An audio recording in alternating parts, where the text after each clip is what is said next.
Hello दोस्तों, स्वागत है आपके अपने चैनल दुर्गेश सर मैथ्स में। कल से हमने 10वीं क्लास का मैथ्स चैप्टर वाइज और आईएमपी क्वेश्चन स्टार्ट किए हमने, है ना। मतलब हम कोर्स पढ़ेंगे लेकिन इंपॉर्टेंट क्वेश्चन देखेंगे, पूरा कोर्स नहीं पढ़ेंगे दोस्तों, है ना। तो कल हमारी पहली क्लास थी, अगर आप लोगों ने नहीं देखी तो उस क्लास को देखो। उसके बाद हमारा क्वेश्चन नंबर 3, पिछले 2 क्वेश्चन मैंने करवा दिया आप लोगों को, और जो भी इंपॉर्टेंट क्वेश्चन थे मैंने वो करवाए हैं, और बाकी जो भी शेष बाकी थे आप लोगों को करना था ताकि उसकी प्रैक्टिस हो सके आप लोगों को। आप लोगों का समय काफ़ी कम बचा है आप लोगों के, इसलिए हम सिर्फ इंपॉर्टेंट क्वेश्चन की तैयारी कर रहे हैं दोस्तों। तो आप लोग क्लास अच्छी लगती है तो ये क्लास अधिकतर बच्चों तक शेयर करें दोस्तों, है ना। ठीक है, आइए देखते हैं आज का पहला क्वेश्चन, प्रश्न नंबर 3 का। अभाज्य गुणनखंड विधि से पूर्णांकों के एलसीएम और एचसीएफ ज्ञात कीजिए। तो पिछली क्लास में जो था उसमें 2 संख्याओं के एलसीएम और एचसीएफ ज्ञात करना था। इस बार आप लोगों को 3 संख्याओं के एलसीएम और एचसीएफ दे दिया। सेम वैसा ही है दोस्तों, कुछ डिफरेंट नहीं है, आपको बस इसमें एक संख्या बढ़ा दी है, बाकी प्रोसेस सेम होना है, कुछ नहीं है अलग। तो एक क्वेश्चन मैं करूंगा, बाकी ये 2 क्वेश्चन आप लोग करोगे दोस्तों। तो आइए देखते हैं। सबसे पहले आप करो 12 और 15 और 21 के अभाज्य गुणनखंड। 12, 15 और 21 के अभाज्य गुणनखंड। तो 12 का आप अलग से निकालोगे तो किससे जाएगा, सॉरी यहाँ बता दो, तो 2 से जाएगा, 2 × 12, फिर 2 से 2 × 6, फिर 3 से 3 × 3। तो ये 12 के अभाज्य गुणनखंड आ गए। ठीक है दोस्तों, इसी प्रकार आप निकालो 15 के। 15 का 2 से नहीं आएगा दोस्तों, ये 3 से जाएगा, 3 × 5 = 15, और फिर 5 से जाएगा, 5 × 5। ठीक है दोस्तों, उसके बाद 21 का निकालो, 3 से जाएगा दोस्तों, 3 × 7 = 21, और आ जाएगा अपना 7 × 7। ठीक है दोस्तों, ये हमारा जो भी अभाज्य गुणनखंड विधि से निकालना रहता है, लिख दो यहाँ पर अभाज्य गुणनखंड विधि से हल। ठीक है दोस्तों, अब आपको क्या करना है, 12 के अभाज्य गुणनखंड अलग से लिख लेना है। तो 12 के अभाज्य गुणनखंड क्या है दोस्तों, बराबर करके 2 गुना 3। इसको आप क्या लिख सकते हो दोस्तों, इसको आप लिख सकते हो 2 की घात 2 गुणा 3, इस प्रकार से लिख सकते हो दोस्तों, है ना। अगर जो जितनी बार आती है संख्या उसको घात के रूप में लिख सकते हैं दोस्तों, है ना। अब किसके, 15 के अभाज्य गुणनखंड, 15 के अभाज्य गुणनखंड क्या है दोस्तों, 3 और 5 है, 3 गुणा 5। ठीक है दोस्तों, इसमें तो कोई डबल है ही नहीं अंक, है ना, तो उसको हम घात के रूप में लिख नहीं सकते, ये यहीं तक करेंगे इसको। उसके बाद 21 के अभाज्य गुणनखंड क्या है दोस्तों, 3 गुणा 7। ठीक है दोस्तों, ये हमारे 12, 15 और 21 के अभाज्य गुणनखंड हो गए। अब आपको क्या निकालना है, एलसीएम और एचसीएफ। तो एलसीएम और एचसीएफ निकालने क्या करेंगे दोस्तों, पहले हम निकालते हैं 12, 15, एलसीएम निकालते हैं दोस्तों, एलसीएम किसका, 12, 15 और 21 का। तो इसके लिए क्या करना पड़ेगा दोस्तों, पिछली क्लास में मैंने समझाया कि एलसीएम क्या होता है। एलसीएम आपको देखना है कि इसमें कितने अभाज्य गुणनखंड है ना, कितने अभाज्य गुणनखंड है। तो हम देखेंगे इसमें 2 है, 3 है, 5 है और 7 है। 2 है, 3 है, 5 है और 7 है। 2, 3, 5 और 7, मतलब सभी को अलग अलग देखना है दोस्तों। 2 है, 3 है, 5 है, 7 है, अभी घात को नहीं देखना है दोस्तों, आपको ये देखना है कि कितने अभाज्य गुणनखंड है तीनों को मिला के। तो 2 है, 3 है, 5 है और 7 है। अब आपको ये देखने के बाद क्या देखना है, सबसे बड़ी घातों को देखना है दोस्तों, सभी की बड़ी घातों देखना है। तो लिखो यहाँ पर अभाज्य गुणनखंड, अभाज्य, प्रत्येक अभाज्य ऐसा लिख लो, जितने भी अभाज्य है प्रत्येक अभाज्य गुणनखंडों की सबसे या गुणनखंडों की बड़ी घातों का गुणनफल, है ना दोस्तों। क्या लिखा है, एलसीएम क्या निकालते हैं, प्रत्येक अभाज्य गुणनखंड, प्रत्येक मतलब जितने भी अभाज्य गुणनखंड 2 है, 3 है, 5 है, 7 है, इन सबकी बड़ी घातों को देखना है दोस्तों। तो आइए देखते हैं एलसीएम निकालने के लिए, एलसीएम 12, 15 और 21 का दोस्तों। तो देखते हैं 2 है, 2 की सबसे बड़ी घात देखो, यहाँ 2 की घात 2 है और कहीं दिख रहा नहीं, तो 2 की घात 2 को लेंगे अपन, 2 की घात 2 गुणा 3 की घात देखो, यहाँ पर भी एक, यहाँ पर भी है, यहाँ पर भी एक, तो 3 को 3 ले लेंगे दोस्तों। फिर 5 को देखो, 5 एक है, एक ही घात है इसकी, और गुणा 7 देखो, 7 की घात भी एक ही है दोस्तों। अब इन सबको गुणा कर दो, तो 2 का वर्ग कितना होता है, 4 होता है, गुणा 3 गुणा 5 गुणा 7। अब इन सबको गुणा करो दोस्तों, 4 × 12, 12 × 5 = 60, और 60 का गुना 7 में करोगे तो 7 सचिन 42, 420 आएगा दोस्तों। तो 420 इसका एलसीएम हो जाएगा दोस्तों। एलसीएम किसका 12, 15 और 21 का एलसीएम। इतनी आसानी से हमने एलसीएम निकाल दिया दोस्तों। अब क्या निकालेंगे एचसीएफ। एचसीएफ निकालना और सरल है, किसका 12 एचसीएफ निकालना है, एचसीएफ 12, 15 और 21 का दोस्तों। तो 12 और 15 और 21 का एलसीएम एचसीएफ कैसे निकालते हैं दोस्तों। तो आपको देखना है कि इसमें उभयनिष्ठ कितने हैं गुणनखंड, है ना। उभयनिष्ठ देखना है, उभयनिष्ठ मतलब कॉमन, इंग्लिश में कॉमन बोलते हैं। तो इनमें कॉमन क्या दिख रहा है आपको दोस्तों। तो आपको इसको मत देखो ये घातों ले लो, देखो 2 यहाँ है, 2 यहाँ नहीं है, 2 यहाँ नहीं, मतलब ये कॉमन नहीं है 2। 3 देखो, 3 यहाँ है, 3 यहाँ है और 3 यहाँ, मतलब तीनों में कॉमन आ रहा है मतलब। तो हमारा हम बोल सकते हैं 3 कॉमन आ रहा है। देखो 5 को भी देख लो एक बार, 5 यहाँ है, यहाँ नहीं है, यहाँ नहीं है, 5 नहीं ले सकते। 7 यहाँ है, 7 यहाँ नहीं है, 7 यहाँ नहीं है। तो मतलब 3 ही एक ऐसी अभाज्य गुणनखंड है जो तीनों में आ रहा है दोस्तों। तो जो हमारा रहता है वही हम उतार लेते हैं। नहीं तो इसको कैसे लिखते हैं दोस्तों, बाई चांस ज्यादा बड़ी संख्या है तो इसको लिखना कैसे है दोस्तों कि उभयनिष्ठ, उभयनिष्ठ, उभयनिष्ठ मतलब कॉमन, उभयनिष्ठ मतलब कॉमन, कॉमन जो होता है तीनों में। उभयनिष्ठ, उभयनिष्ठ गुणनखंडों की सबसे छोटी घातों देखना है दोस्तों, सबसे छोटी घातों का गुणनफल, ठीक है, गुणनफल। अब आपको देखना है उभयनिष्ठ। सबसे पहले नियम क्या है, उभयनिष्ठ देखना है, उभयनिष्ठ देखना है मतलब कॉमन देखना है और उसके बाद आपको सबसे छोटी घातों को देखना है दोस्तों। तो कॉमन देखो उभयनिष्ठ क्या है, 3 है, 3 है, 3 है। अब 3 देखने के बाद दूसरी कोई संख्या नहीं है। अब सबसे छोटी घात, लेकिन 3 की तो घात सभी जगह एक ही है, तो हम एक को ही ले लेंगे दोस्तों, मतलब 3 को ही ले लेंगे एक बार। तो एचसीएफ आ जाएगा हमारा 12, 15 और 21 का एचसीएफ आ जाएगा हमारा दोस्तों 3। 3 सभी में कॉमन है इसलिए हमारा 3 एचसीएफ हो जाएगा दोस्तों। तो ये रहा हमारा एचसीएफ निकालना और यह हमारा एलसीएम। तो संख्या 3 दे दे, 4 दे दे, 5 दे दे, 2 दे दे, अगर हमें ये प्रोसेस पता है अभाज्य गुणनखंड विधि से, तो हम सभी संख्याओं को एलसीएम और एचसीएफ निकाल सकते हैं दोस्तों। तो ये क्वेश्चन मैंने कराया, ये क्वेश्चन आप करके देखो दोस्तों, ये और उससे सरल है। मतलब ये अभाज्य, सभी अभाज्य संख्या है, ये किसी से डिवाइड नहीं होगा दोस्तों। तो ये 17 से 17 से ही जाएगा, ये 23 से ही जाएगा, ये 29 से ही जाएगा दोस्तों, है ना। और आपको इसमें बता दो कि इसमें एचसीएफ आएगा 1, क्योंकि 1 के अलावा कोई दूसरा कॉमन मिलेगा नहीं दोस्तों। तो इसमें आपको 1 1 भी लिखना है। मतलब आप 17 का जब निकालोगे फैक्टर तो क्या आएगा, 17 से ही आएगा, 17 कम 17। तो आप 17 का फैक्टर क्या निकालोगे, 17 फैक्टर क्या निकालोगे, 17 गुना 1 निकालोगे दोस्तों, ठीक है। और उसके बाद फिर आप निकालो 23 का। तो 23 का जब निकालोगे तो 23 से कम 23 मतलब 1 बार जाएगा। तो 23 का क्या लिखो दोस्तों, 23 गुना 1। उसके बाद 29 का भी ऐसा आएगा दोस्तों, 29 गुना 1, ठीक है।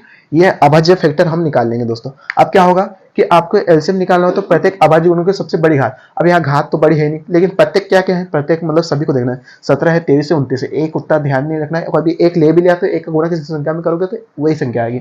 तो 17, 23 और 29 इनका सबको गुणा करना है दोस्तों, तो आपके एलसीएम आ जाएगा। और एचसीएफ क्या आएगा दोस्तों, तो कॉमन देखना है। तो कॉमन आपको सिर्फ एक दिखेगा, तीनों में एक दिखेगा, तो इसका एचसीएफ 1 हो जाएगा दोस्तों। इसको आप कर सकते हो आसानी से। और सेम इसका 8, 9, 15 का भी आप कर सकते हो दोस्तों। तो मेरे हिसाब से आईएमपी क्वेश्चन के हिसाब से हमें क्लास कर रहे हैं, तो हमें पूरे सवाल नहीं कर सकता हूँ मैं दोस्तों। मैं मतलब पूरे सवाल आप लोगों को नहीं कर सकता, इसलिए मेरे को जो भी लग रहा है कि ये सवाल समझ के आप लोग बाकी सवाल कर सकते हो, इसलिए मैं एक सवाल अच्छे से समझा रहा हूँ, बाकी सवाल आप करके खुद प्रैक्टिस करो। और मेरा मानना है कि जब तक आप प्रैक्टिस नहीं करो गणित की, तब तो आपको गणित आएगा नहीं, है ना।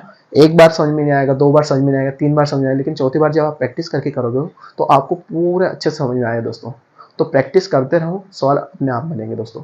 और गणित कोई कठिन विषय नहीं है, अगर आप बार बार प्रैक्टिस करोगे तो गणित सरल लगेगा दोस्तों। और सबसे बेस्ट विषय गणित होता है दोस्तों, ना इसमें रटने का टेंशन रहता है, इसमें बस आपको समझना है, एक बार अपना माइंड फोकस करना है ना। तो इस सवाल को एक बार और अच्छे से समझना है आप लोगों को, तो वीडियो एक बार रिवाइड करके देखना है, फिर आपको और अच्छे समझ में आ जाएगा दोस्तों, है ना।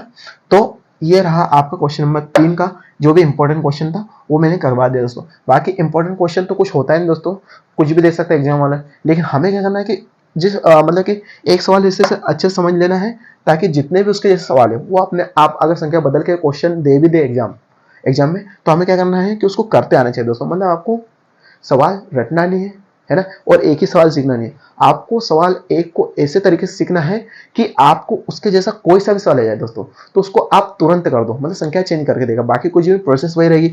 ये सेम आपको जो मैंने सिखाया यही इसमें भी रहेगा, यही इसमें भी रहेगी, कुछ चेंज नहीं होगा दोस्तों। वह आपको गुना भाग आना चाहिए, कैलकुलेट संख्या करते आना चाहिए दोस्तों, है ना। अगर आप लोग इसमें माहिर नहीं हो तो ये चीज़ों को पहले अच्छे से सीख लो, पहाड़े वगैरह तो आप लोगों को आने चाहिए अच्छे से, है ना। तो इस प्रकार से हम ये क्वेश्चन को आसानी से कर सकते हैं दोस्तों।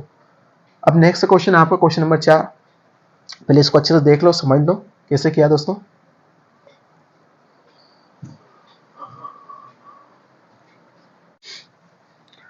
आपकी प्रश्न लिस्ट 1.1 का प्रश्न नंबर 4 मोस्ट टाइम पे दोस्तों, ये 2-3 बार क्वेश्चन बोर्ड में पूछ लिया गया है दोस्तों। तो इस क्वेश्चन को भी समझना अच्छी बात है, क्योंकि ये क्वेश्चन आ चुका है दोस्तों पहले एग्जाम में। तो इसको समझना कैसे है, आपको दिया है एचसीएफ, आपको क्या दिया है एचसीएफ, किसका किसका 306 और 657 का एचसीएफ आपको दिया है। मतलब आपको यहाँ पर एचसीएफ ज्ञात नहीं करना है दोस्तों, यहाँ पर एचसीएफ आपको ऑलरेडी दिया है। और संख्या कौन कौन सी है, 300 किसका एचसीएफ है 300, ये मतलब दो संख्या है 306 और 657, ये दो संख्या है और दो संख्या का एचसीएफ आपको दिया है और एलसीएम आपको ज्ञात करना है दोस्तों, है ना। तो आपको सबसे शुरू में एक जो इसके पहले हमने क्वेश्चन नंबर 2 देखा था, उसमें एक सवाल था, उसमें क्या करना, दो संख्या गुणनफल बराबर एचसीएफ गुना एलसीएम, वो वहां पर सत्याधिक जांच करने थे। तो वो जो क्वेश्चन जो बोलते सूत्र, उसका प्रयोग यहाँ पर करेंगे दोस्तों। तो क्या था, दो संख्याओं गुणनफल, दो संख्याओं का गुणनफल बराबर एलसीएम गुना एचसीएफ, इस प्रकार से था दोस्तों। उसमें जांच करनी थी आपको कि दो संख्या गुणनफल और एलसीएम गुना एचसीएफ का मान बराबर आता है या नहीं। तो वही चीज से हम इसको सोल्व करेंगे दोस्तों। तो आपको दो संख्या कौन कौन सी दी है, 306 और 657, उसका एचसीएफ आपको दिया है कितना 9 और एलसीएम आपको ज्ञात करना है। तो दो संख्या गुणनफल दोस्तों, तो दो संख्या गुणनफल, दो संख्या हमारे पास कौन कौन सी है, दो संख्या है 306 और 657, तो दो संख्या गुणनफल मतलब इन दो संख्याओं को गुणा करना है दोस्तों। तो इन दो संख्याओं को गुणा कर दो, 306 गुणा 657 का दो संख्या गुणनफल किसके बराबर होगा, एलसीएम और गुणा एचसीएफ। तो आपको यहाँ एलसीएम तो ज्ञात करना है, एचसीएफ आपको कितना दिया है, तो आपको जो ज्ञात करना है उसको रहने दो। मतलब सवाल देखो सूत्र कैसे बनेगा, दो संख्याओं का गुणनफल और जो ज्ञात करना उसको यह रहने दो, मतलब एलसीएम ज्ञात होते हैं एलसीएम यह रहने दो, और जो दिया है उसको नीचे आप ले आओ एचसीएफ। नीचे क्या हुआ दोस्तों कि कोई भी संख्या बराबर की इधर गुणा में होगी तो वो पक्षांतर होके बटे में आ जाते हैं, मतलब भाग में आ जाते हैं दोस्तों। अब दो संख्या गुणनफल में दो संख्या हमें 306 गुणा 657 दोस्तों, और बटे में एचसीएफ कितना दिया दोस्तों 9 दिया दोस्तों, और बराबर एलसीएम आपको ज्ञात करना है दोस्तों। ठीक है, बहुत आसान सवाल है दोस्तों। आपको है ना इसमें डिवाइड करते रहना चाहिए, काटते रहना चाहिए किसी संख्या को, तो सवाल बहुत ही सरल लगेगा दोस्तों, क्योंकि ऑलरेडी संख्या दी और एक चीज दिया रखी है। अगर मान लो इसमें क्वेश्चन में क्या करते हैं दोस्तों, उसको बाद में करेंगे, पहले इसको समझ लेते हैं पहले। अब देखो आप इसको 9 से काट सकते हैं दोस्तों, 3 और 6 9 से कट सकता है ना। तो 9 से काटने की कोशिश करते हैं, 9 एकम 9, 9 से काटो, 9 एकम 9, 9 दूना 18, 9 त्या 27, 3 बार 27 आएगा दोस्तों। बचे कितने 3, 9 चौक 36, 9 चौक 36, तो बचा क्या दोस्तों 34 गुना 657 बराबर एलसीएम। अब एलसीएम निकालना है तो इन दोनों गुणा कर दो, तो 657 में किसका गुणा करोगे दोस्तों 34 का, तो करो 7 चौक 28 के 8 हासिल का है 2, 5 चौका 20 और 2 22 के 2 हासिल का है 2, 6 चौक 24 और 26 पूरा आ जाए दोस्तों कट। फिर 7 21 की 1 हासिल का है 2 और 5 त्या 15, 16 17 की 7 हासिल का है 1, 6 त्या 18 और 1 19 दोस्तों। तो कितना आएगा 8 3 6 12 13 की 3 हासिल का है 1 10 12 और यहाँ एक आएगा तो 2। तो इसका एलसीएम जो निकल के आया दोस्तों 22,338, 22,338 इसका एलसीएम निकल के आएगा दोस्तों। तो बस इतना करना था दोस्तों आपको, ये आपका आंसर हो जाएगा दोस्तों। तो कोई बड़ी बात नहीं है, अगर आपने 9 से इसको काट दिया है 34 बार जाएगा, उसके बाद इसका गुणा कर देना, आपका आंसर हो जाएगा दोस्तों। अब मैं ये बोल रहा था कि क्वेश्चन वाला क्या कर सकता है कि जो एग्जाम लेता है आप लोगों को बोर्ड की, वो क्या करेगा आपको एचसीएफ दिया हुआ, कभी जब क्या आपको वो एलसीएम दे देगा और एचसीएफ पूछ लेगा दोस्तों, है ना। एलसीएम दे देगा और एचसीएफ पूछ लेगा दोस्तों। तो सूत्र आपका यही रहेगा, दो संख्या गुणनफल गुना बराबर एलसीएम गुना। तो जो हमें ज्ञात करना है, अगर मान लो यहाँ पर एचसीएफ ज्ञात करना तो एलसीएम नीचे ले आते बटे में दोस्तों, ठीक है, तो हम उसको भी ज्ञात कर सकते हैं। ठीक है दोस्तों, तो ये सवाल था आपका 1.1 का क्वेश्चन नंबर 5 जो एमपी है, बोल सकते हैं एग्जाम में ये भी आ चुका है दोस्तों, तो इसलिए इसकी प्रैक्टिस करना जरूरी है। देखने को तो ये थ्योरिकल क्वेश्चन है दोस्तों, मतलब थ्योरिकल आप लोग लिखना पड़ेगा इसमें, लेकिन अगर क्वेश्चन को समझ में आ गया तो ये क्वेश्चन को आप है ना बहुत अच्छे तरीके से कर सकते हैं दोस्तों। क्या लिखा है, जांच कीजिए क्या किसी प्राकृत संख्या n के लिए आपको चेक करना है कि प्राकृत संख्या कोई भी है कोई भी संख्या ले सकते प्राकृत संख्या n की जगह कोई सी प्राकृत संख्या आ सकती है। n के लिए संख्या 6n मतलब 6 घात कुछ भी n मतलब प्राकृत संख्या कुछ भी ले सकते हैं, 2 3 4 कुछ भी ले सकते हैं। अंक 0 पर समाप्त हो सकती है। आपको पता है 6n अंक 0 पर समाप्त होगा। तो आपको पता है कि जो भी 0 पर अंक समाप्त होता है तो 5 से डिवाइड होता है दोस्तों। जैसे मान लो आपको देखना है कोई भी संख्या 0 पर समाप्त होती है, जैसे 50, 10, 40, 30, ये सब 5 से डिवाइड हो जाएगा दोस्तों। मतलब कि कहने का मतलब ये समझाने का है कि अगर वो 0 पे समाप्त हो गए दोस्तों तो 5 उसका एक गुणनखंड होगा। 5 उसका एक गुणनखंड होगा, मतलब उसका मतलब जब भी आप इसके गुणनखंड करोगे तो 5 उसमें आएगा दोस्तों, है ना। तो कहने का मतलब है कि अगर कोई संख्या 6n कोई संख्या है, अगर वो 0 पे समाप्त हो रहे तो उसका 5 एक गुणनखंड होगा दोस्तों। अगर ये क्वेश्चन में हमें मिल जाता है तो हम बोल देंगे 6n 0 पर समाप्त होने वाली संख्या है ना। कोई एक संख्या है जो 0 पर समाप्त होती है, मतलब 6n 0 पर समाप्त होती है। ठीक है दोस्तों, 5 मिल गया। तो अगर 5 नहीं मिलता तो कोई भी संख्या हमें ऐसी नहीं मिलेगी जो 6n के लिए 0 पर समाप्त होगी दोस्तों। तो आइए देखते हैं दोस्तों इसको हल।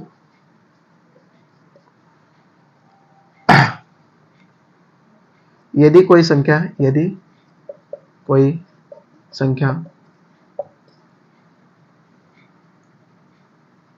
यदि कोई संख्या 0 पर समाप्त हो तो उसका एक गुणनखंड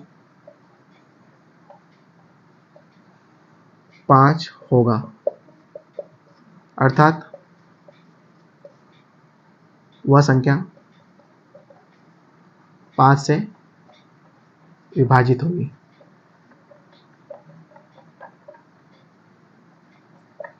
इतना याद रखना दोस्तों, यदि कोई संख्या 0 पर समाप्त हो तो उसका एक गुणनखंड 5 होगा। ये निश्चित है दोस्तों, आप कुछ भी ट्राई कर लेना जिसमें नया उदाहरण होता है। जब भी कोई भी संख्या 0 पर समाप्त हो तो उसका एक गुणनखंड 5 होगा, मतलब उसको जब हम फैक्टर निकालेंगे तो 5 मिलेगा आपको दोस्तों। अर्थात वह 5 से विभाजित हो, मतलब उसको 5 से विभाजित कर सकते हैं दोस्तों। लेकिन क्या लेकिन 6n में आप देखोगे जब 6n का फैक्टर करोगे तो 6n का फैक्टर करोगे तो यार दोस्तों मतलब 2 से 2 × 6 3 × 3, मतलब 6n को आप लिख सकते हो 2 की घात n गुणा 3 की घात n लिख सकते हो दोस्तों। ठीक है दोस्तों, तो हम देखेंगे कि जब हम 6 के फैक्टर करेंगे तो 2 की घात n गुणा 3 की घात, तो आप देखोगे कि 6 के फैक्टर में क्या है 2 और 3 आ रहा, मतलब जब हम 6 के गुणनखंड कर रहे हैं तो 2 और 3 आ रहा, 5 नहीं आ रहा दोस्तों। देख सकते हो आप कि अगर 6 के हम फैक्टर निकाल रहे हैं तो 2 और 3 आ रहा है, 5 नहीं आ रहा है। और हमने क्या देखा कि अगर कोई संख्या 6n जो भी है वो अगर 0 पर समाप्त होगी तो उसका 5 गुणनखंड आना चाहिए दोस्तों। अगर नहीं आता तो कोई भी ऐसी संख्या नहीं है जो 6n के लिए 0 पर समाप्त होगी दोस्तों। देखा आपने। अतः लिख सकते हो दोस्तों कि 6n में 2 और 3 के अलावा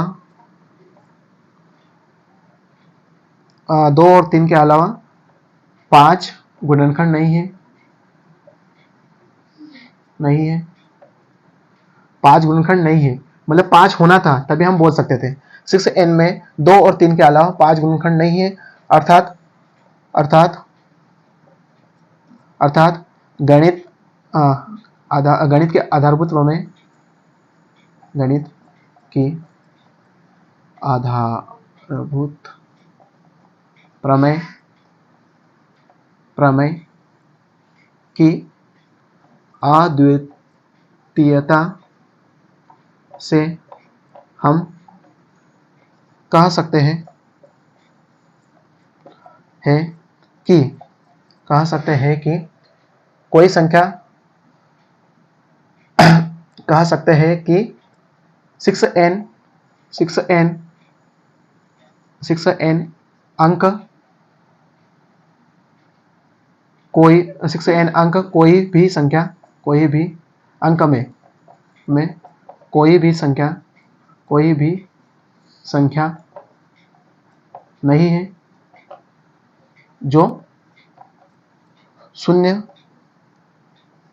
पर समाप्त होगी।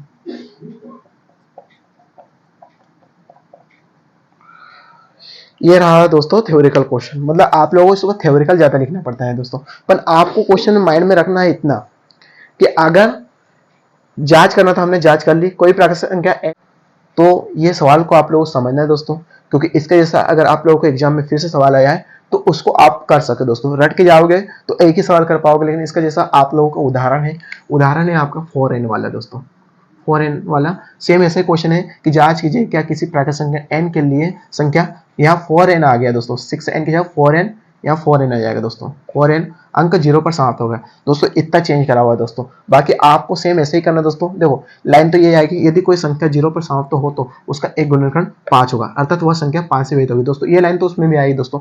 अब लेकिन की जगह आएगा 6n की जगह आएगा 4n। अब 4n आएगा, जब आप 4 के फैक्टर करोगे तो 2 गुना 2 आएगा दोस्तों। क्या आएगा? 2 गुना 2 आएगा दोस्तों, 2 की घात n, 2 की घात n, है ना। तो 2 की घात n, लेकिन आप देखो कि 4n में भी देखो कि 2 ही गुणनखंड आ रहा है, 2 के अलावा 5 नहीं आ रहा दोस्तों। तो यहाँ लिखो कैसे, अतः 6n की जगह आ जाएगा 4n।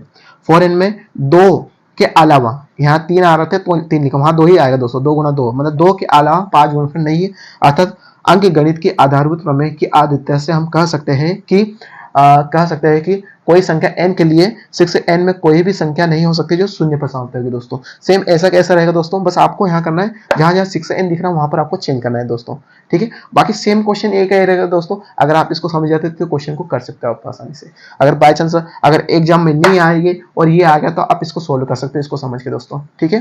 तो आपको इसको अच्छे से समझना है दोस्तों। और अंक गणित के आधारभूत प्रमेय आप देख लेना। अंक गणित के आधारभूत प्रमेय क्या होती है दोस्तों, कि जो भी भाज्य संख्याओं को हम क्या करते हैं, अभाज्य गुणनखंडों में तोड़ते हैं, तो उसका क्रम अद्वितीय रहता है दोस्तों। उसका क्रम अद्वितीय, मतलब हम जब भी इसको तोड़ के ऐसा लिख दें कि 2 गुना 3 बराबर 6 होता है दोस्तों, और 3 गुना 2 भी कर दे तो भी 6 ही आएगा दोस्तों, मतलब उस क्रम पे अद्वितीय होता है दोस्तों। तो इसको अच्छे से देख लेना, क्योंकि हमारे पास समय कम है, इसलिए हम सिर्फ जो मेन टॉपिक है उसी पे डिस्कस कर रहे हैं दोस्तों। तो ये रहा आपकी पर्सनली 1.1 के जो भी इंपॉर्टेंट क्वेश्चन थे मैंने करवा दिया दोस्तों। अब हम कल से स्टार्ट करने वाले हैं आपकी पर्सनली 1.2 हम उसको भी कवर कर लेंगे दोस्तों। वो भी जो भी है इंपॉर्टेंट क्वेश्चन उसमें मैं एक ही क्लास में उसको कल करवा दूंगा दोस्तों। तो कल लगभग आप लोगों का अध्याय 1 कंप्लीट हो जाए दोस्तों। इसका फुल रिवीजन कर लेना अच्छे से दोस्तों, है ना। समय जैसे ही आगे बढ़ेगा तो हम इसके ऑब्जेक्टिव पे भी तैयारी करेंगे दोस्तों, लेकिन जो मैं करवा रहा हूँ इसकी तैयारी अच्छे से समझ लेना दोस्तों, कर लेना अच्छे से।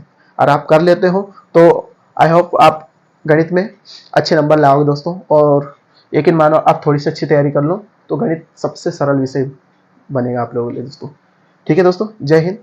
और वीडियो अच्छा लगा तो प्लीज़ लाइक और वीडियो को सब्सक्राइब करें दोस्तों। जय हिंद।